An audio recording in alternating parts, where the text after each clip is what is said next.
Hi friends. నా పేరు Surendra. Welcome back to my channel. Live చాలా రసపట్టుగా ఉంది. 'Tasty Teja' last day performance చాలా బాగా ఇస్తున్నాడు. 'టేస్టీ తేజ' చేస్తుంది కరెక్ట్ అని మీకు అనిపిస్తుందా? కరెక్ట్ అనిపిస్తే కరెక్ట్ అని కామెంట్ చేయండి. లేకపోతే లేదని కామెంట్ చేయండి. ఎందుకంటే ఇక్కడ మన ఇద్దరి మధ్య జరిగిన డిస్కషన్ బయటికి పోయి ఎలా చెప్పుకుంటావేంట్రా? బయటికి పోయి ఎలా చెప్పుకుంటావేంట్రా? అని గౌతమ్‌నంట. అక్కడ గౌతమ్ ఏం చెప్పటంలా. రోహిణి అండ్ అవినాష్‌కి ఎక్స్‌ప్లెయిన్ చేసాడు. తర్వాత పోయి కూర్చున్నాడు కామ్‌గా. అక్కడి నుంచి కంటిన్యూయస్‌గా రిపీటెడ్ క్యాసెట్. నబీల్‌కి పోయి చెప్తాడు. ఆ తర్వాత నిఖిల్‌కి పోయి చెప్తాడు. అందరికి ఆయనే చెప్తున్నాడు. పోనీ ఇది ఇప్పుడు స్టార్ట్ చేశాడంటే రాత్రి నుంచి స్టార్ట్ చేశాడు. ఇప్పుడు ఒకటండి, మనం ఒకరిని పిలిచి "ఒరేయ్ ఎదవా" అని అన్నాక, "రేయ్ ఏంట్రా నువ్వు నన్ను ఎదవలాగా అంటున్నావు" అంటే, "బ్రో ఎదవా అనేది నా perception bro. It's my purely individual opinion. జనాలందరూ నువ్వు ఎదవ అంటున్నది నాకు నాకు తెలీదు. This is just my opinion" అంటే కాలుద్దా? కాలదా? నువ్వు ఒక బ్లేమ్ గేమ్ ఏసి నువ్విలా ఆడుతున్నావని ఇప్పుడు దీనంతటికి మూల కారణం ఏంది చూసే మనకు తెలీదా? జస్ట్ ఆయన్ని సెలెక్ట్ చేయకపోవటం. ఆయన్ని సెలెక్ట్ చేసిన గేమ్స్ గుర్తు చేస్తుంటే అదేముందిలే అంటున్నాడు. సో, దాంట్లో భాగంగా మా మదర్‌ని, మా ఫ్యామిలీని గూడా వదిలేసి నీ కోసం తెమ్మన్నానురా. అలా నాకుంటే నేనెందుకు చెప్తానురా ఇయన్నీ అని జెప్పాడు. దాంట్లో తప్పేముందండి? మిగిలినోళ్ళందరూ గూడా చెప్పారంటే, మిగిలినోళ్ళందరూ చెప్పినా గౌతమ్ చెప్పిన దారు స్పెసిఫిక్‌గా హైలైట్ అయింది. ఎందుకని? మిగిలినోళ్ళందరూ పంపించండి, పంపించండి అన్నారు గానీ, త్యాగం పరంగా నా ఫ్యామిలీని త్యాగం చేస్తానదేనే గదా! ముందు బోయి. పంపించండి బాధపడుతున్నా అనటం వేరు. ఆడి కోసం నా ఫ్యామిలీ రాకపోయినా పర్లేదు. నాకు లాస్ట్ టైమ్ వచ్చారు గదా! అని అనటం వేరు. ఓకే. డిఫరెన్స్ ఉందిగా. దాన్నేనా అదో టైప్‌లో తీసుకెళ్తున్నాడు. అది ఇది ఏడుపులో బాధుంది. ఓ నస, నస, నస, నస. నాకైతే లాస్ట్ డే పెర్ఫార్మన్స్ ఇచ్చాడేమో, రేపటితో గానేమో అనిపిస్తుంది. ఎళ్ళే ముందు ఏందంటే కొంతమంది కొన్ని పెర్ఫార్మన్స్‌లు ఇట్నే ఉంటాయి ఎళ్ళే ముందు. టూ మచ్‌గా ఉంటాయి. అది అర్థం చేసుకోవాలి మనం. రైట్? ఇక్కడ శ్రీముఖి వచ్చారు. What is screen presence game start చేశారు. ఈ ప్రోమో 2లో దానికంటే ముందు guys please like request. Videos నచ్చుతుంటే లైక్ చేయండి. లైక్ చేస్తే మన కంటెంట్ ముందుకెళ్తది అంతే. Nothing more than that. కొత్తగా ఎవరైనా చూస్తుంటే ప్లీజ్ డూ సబ్‌స్క్రైబ్. ఇక్కడ శ్రీముఖి వచ్చి గేమ్స్ ఆడిస్తాడనమాట. ఆ గేమ్స్‌లో ఒక గేమ్‌లో నబీల్ వచ్చి నిఖిల్‌కి సైగ చేశాడు అంటాడు. అది మనం లైవ్‌లో చూద్దాం. నబీల్ నో నో అంటున్నాడు. ఐ స్వేర్ ఆన్ మై అని ఆయన ఐ స్వేర్ అంటున్నాడు అవినాష్. దగ్గరికెళ్ళి నువ్వు ఇట్లా సైగ గూడా చేసావు అంటున్నాడు. అంతటితో ఆపాడు. కొన్ని కొన్ని లైవ్‌లోనే బాగా అర్థమవుతాయి. అది చూద్దాం. నెక్స్ట్, నెక్స్ట్ వచ్చేసరికి ఆహ్, రోహిణి వర్సెస్ అవినాష్‌లో రోహిణి నాన్‌సెన్స్ అనిపించింది నాకైతే. రోహిణి పాయింట్సే నాన్‌సెన్స్ అనిపించింది. ఎందుకో కూడా చెప్తాను చూడండి. అదేంటి రోహిణి నాకలా మాట్లాడుతుంది నాకర్థం కాల. గేమ్‌ని గేమ్‌లాగా తీసుకోవాలి గదా! అరే! నువ్వు సెకండ్ ఉన్నావు. ఇప్పుడు నువ్వు గంట కొట్టొద్దు. నేను థర్డ్ ఉన్నాను. నాకు ఛాన్స్ ఇవ్వంటే ఆయన ఇష్టం. ఆయన ఆయన సెకండ్‌లో ఉన్నాడని గంట కొట్టకుండా ఎలా ఉంటాడు అవినాషు? ఏంటో గేమ్ మొత్తం ఎక్స్‌ప్లెయిన్ చేస్తాను. సో, ప్రోమో రివ్యూకెళ్ళాక మీకు అర్థమైపోద్ది. రైట్. ఇక్కడ శ్రీముఖి రావటమే, అరే! ఒక అమ్మాయి ఒక అబ్బాయిని ఇష్టపడుతుంది. షేరింగ్ అండ్ కేరింగ్‌గా చూసుకుంటుంది. ఆ! Sharing and feeling sharing and feelings అన్నీ చూపిస్తుంది అంటే, దాని meaning you have to reciprocate అని రా అన్నట్టు చెప్తుంటది పృథ్వీ. అరే! అదేం లేదురా. అది జస్ట్ ఫ్రెండ్‌షిప్ రా అన్నట్టు విష్ణు అంటది. రేయ్! నాకు గూడా అలా చెప్పావంటే కొడతారా అన్నట్టు అంటది. అంటే ఇక్కడ చూసారా? వచ్చిన ప్రతి గెస్టు ఏ పాయింట్స్ వాళ్ళ ఇండివిడ్యుయాలిటీ వాళ్ళు చూపించినా, అందరూ చెప్పే కామన్ పాయింట్ మాత్రం వీళ్ళిద్దరి మీదే. ఏం జరుగుద్దో ఏమో ఈ వీకు వీళ్ళిద్దరిలో ఒకరినేమన్నా లేచిపోతారా?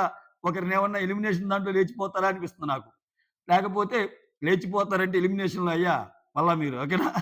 ఆ తర్వాత ఇక్కడ తేజ గూడా ఉన్నాడు. తేజ లేచిపోతాడా? ఎలిమినేషన్‌లో భాగంగా అనేది చూడాలి. డబుల్ ఎలిమినేషన్, సింగిల్ ఎలిమినేషన్ అనేది చాలా పెద్ద ట్విస్ట్. సింగిల్ అయితే మాత్రం టేస్టీ తేజని ఫస్ట్ ఎళ్ళిపోతాడు. ఆ తర్వాత ఆ! ఈ మాట అయిపోయాక ఇక్కడ ఆమె గేమ్స్ పెట్టిద్ది గదా! ఫస్ట్ ఛాలెంజ్ ఏందంటే గుర్తుపట్టు, గంటగొట్టు ఇలా. అంటే ఆ ఇంట్లో ఉన్న ఐటెమ్స్‌ని ఇప్పుడు డ్రాగన్ ఫ్లై రూమ్ ఉంటది, ఏనుగు బొమ్మ ఉంటది, లేపోతే ఇంకో పీకాక్ రూమ్ ఉంటది. ఇయన్నీ జిరాఫీ రూమ్ ఉంటది. ఈటిని గుర్తుపడతా ఉండాలనమాట. ఆ తర్వాత ఫస్ట్ దానికేందంటే బజర్ కొట్టిన వెంటనే పరిగెత్తి బెల్ కొట్టుకోవాలి. ఆ కొట్టుకున్నోళ్ళకి ఛాన్స్ వస్తది. ఆ ఛాన్స్ వచ్చేవాళ్ళకి క్వెషన్ అడిగితే ఆన్సర్ చెప్పాలి. అది పాయింట్స్. అయితే ఫస్ట్ బజర్ కొట్టేటప్పుడు ఇద్దరెళ్తారు. ఇద్దరెళ్ళినప్పుడు నిఖిల్ అండ్ అవినాష్ నేను కొట్టుకున్నా అంటే నేను పట్టుకున్నా అన్నట్టంటే ఇద్దరు పట్టుకున్నా ఓకే. బెల్ ఇద్దరు పట్టుకున్నా హ్మ్. ఫస్ట్ గంట కొట్టింది మాత్రం నిఖిల్ అన్నట్టు నిఖిల్‌కి ఛాన్స్ ఇస్తే అదేంటి పట్టుకున్నప్పుడు ఆటోమేటిక్‌గా బెల్ గూడా మోగిద్ది గదా! అని అవినాష్ లాజికల్ పాయింట్ మాట్లాడతాడు. చూడాలక్కడ. రైట్.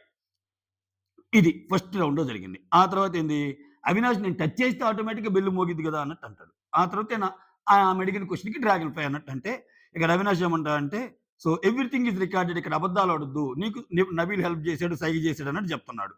ఆహ్ అరేయ్! నిజంగా నబీల్ హెల్ప్ చేసి అంటే ఐ స్వేర్ అమ్మా అన్నట్టు అంటాడు అవినాష్. నబీల్‌ని అడుగుతాడు. నబీల్‌ని అడుగుతుంది శ్రీముఖి. నేను చెప్పలేదు అలా అన్నట్టంటే అవినాష్ నబీల్ పక్కకు పోయి కూర్చొని ఏం చెప్తాడు? ఇదిగో ఆ క్వెషన్‌కి ఆన్సర్ నువ్వు ఇలా సైగ చేసావా లేదా? అలా సైగ చేస్తే ఆ రూమే కదా! అట్లా డ్రాగన్ ప్లే అన్నట్టు. చెప్పినట్టే కదా! అన్నట్టు అవినాష్ పాయింట్ అన్నమాట. ఇక్కడ అన్నీ రికార్డెడే. మనం ఏమన్నా దొరికిపోద్ది. ఇక్కడ అన్నీ రికార్డెడ్ అన్నా అంటే కొంచెం స్ట్రాంగ్‌గా పెట్టినట్టే అవినాష్ పాయింట్. నాకు తెలిసి సైగలు చేసుంటారు వాళ్ళు. అనిపిస్తుంది. లేకపోతే అంత ధీమాగండగా రికార్డెడ్ అన్నట్టు స్వేర్, రికార్డెడ్ ఇయన్నీ ఈ పదాలు వాడినప్పుడు ఎంతో కొంత కొంచెం గట్టి పాయింట్ ఉంటేనే వాడతారనేది నా జనరల్ ఫీలింగ్. ఒకవేళ తప్పైతే మాట్లాడుకుందాం. ఆ తర్వాత ఇక్కడ తర్వాత రోహిణి వచ్చేసరికి సెకండ్‌ది ముట్టుకుంటది. సెకండ్ బజార్ అన్నట్టు చూపిస్తాడు. అక్కడ సీక్వెన్స్ వేరుంటదిలే ప్రోమోలో. ఆ తర్వాత ఒక బెల్లేమో టేస్టీ తేజ పట్టుకుంటాడు. ఆయనకొచ్చిన ఆన్సర్ ఏనుగు అని చెప్తాడు. ఓకేనా? ఆ తర్వాత పాయింట్స్ చెప్తది. పాయింట్స్ ఏం చెప్దంటే, అంతవరకు జరిగిన ఆటలో నిఖిల్‌కి 4 పాయింట్స్ ఉన్నాయి. అవినాష్‌కి 2 ఉన్నాయి. తేజకి 1 ఉంది. అండ్ దెన్ రోహిణికి 1 ఉంది. ఇక్కడ ముందు బిగ్ బాస్ చెప్పేదేంటంటే, ఈ గేమ్‌లో లాస్ట్ అంటే తక్కువ పాయింట్స్ ఎవరైతే ఉంటారో లాస్ట్‌లో ఉన్న పాయింట్స్ వాళ్ళు ఈ పర్టిక్యులర్ రౌండ్‌లో ఎలిమినేట్ అవుతారు. అంటే నెక్స్ట్ రౌండ్ ఆడటానికి ఉండరు. అంటే రౌండ్స్ వైస్ జరుగుతుందన్నమాట. సో, ఇక్కడ ఈ పాయింట్ చెప్పాక నిఖిల్‌కి 4, అవినాష్‌కి 2, తేజకి 1 అండ్ రోహిణికి 1 ఉంటది కదా! ఈ పాయింట్ చెప్పాక నెక్స్ట్ బెల్లొచ్చి అవినాష్ పట్టుకుంటాడు. ఇక్కడ ఏమేమంటది గేమ్ పరంగా మాట్లాడుతుంది. "రేయ్! రేయ్! చూడరా నేను తాడున్నాను" అంటే రోహిణి ఉద్దేశ్యం ఏంది? లాస్ట్ వచ్చినోళ్ళు ఎళ్ళిపోతారు కదా! సో, మా ఇద్దరిలో ఒకరికి ఛాన్స్ ఇస్తే తేజకి, రోహిణికి అంటే మెయిన్ ఆమె గురించే అడుగుతుందిలే. అప్పుడేమైద్ది ఇద్దరిలో ఒకరు 2 వస్తది కదా! ఇప్పుడు వీళ్ళిద్దరికి ఒక్కొక్క పాయింట్ ఉంది కదండీ! తేజ గెలిచినా, రోహిణి గెలిచినా బెల్ కొట్టి అప్పుడు 1 కాస్త 2 అయింది. అప్పుడు తేజ, రోహిణిలో ఒకరెళ్ళిపోతారు. ఓకేనా? సో, అటువంటప్పుడు మాకు ఛాన్స్ ఇవ్వండి అంటుంది. అదేంటి? అది కలిసి ఆడినట్టు గదా గేము. అవినాష్ ఏమంటాడు? అంటే నేను సెకండ్‌లో ఉంటే కొట్టకూడదా? అది ఒక్క పాయింట్ అయినా మ్యాటర్ అని చెప్పి కొడతాడు. ఏమో ఎవడికి తెలుసు? రేపన్నాక ఎక్కువ పాయింట్లు ఉండేవాళ్ళకి మీకు బహు ప్రయోజనాలు ఇస్తున్నాము.